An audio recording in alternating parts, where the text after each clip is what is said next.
I was working on a doctorate in nutrition. I have a bachelor's and a master's degree in nutrition and completed my PhD coursework prior to starting medical school. So my background really began in nutrition.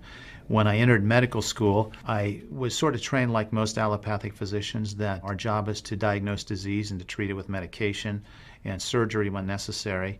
And so I followed that model for the first few years of practice. I began to turn back towards my nutritional training and trying to help them understand nutrition as well as exercise physiology and activity as a means of helping them improve their health and reverse some of the chronic diseases that I was seeing on a regular basis.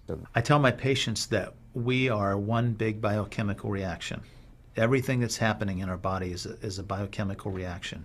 And for biochemical reactions to occur, we need a solvent. And the solvent in our bodies is water.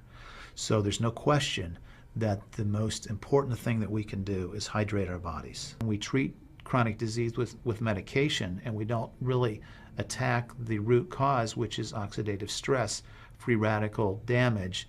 We're not really treating or curing the disease, we're managing the disease. We rely on oxidative stress to kill bacteria and viruses and fungi.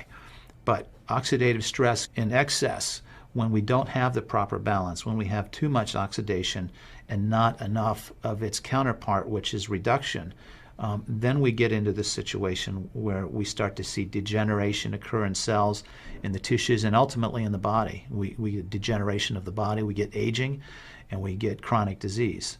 Oxidative stress is the mechanism by which all this happens. The benefit for me as a physician to use water to treat bacterial infections is phenomenal. Number one, water's cheap. Secondly, it's very effective. We've seen through studies, and I've seen through my own observations with patients, that it's very effective. And thirdly, there's no side effects to it.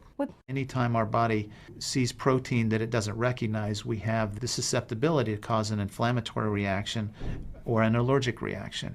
I think that helps me understand why so many asthmatics and why so many people with allergic rhinitis and other allergies do very well with this water in terms of controlling their allergies, because I really do think there's a connection there with incompletely digested proteins through the typical American diet that we consume.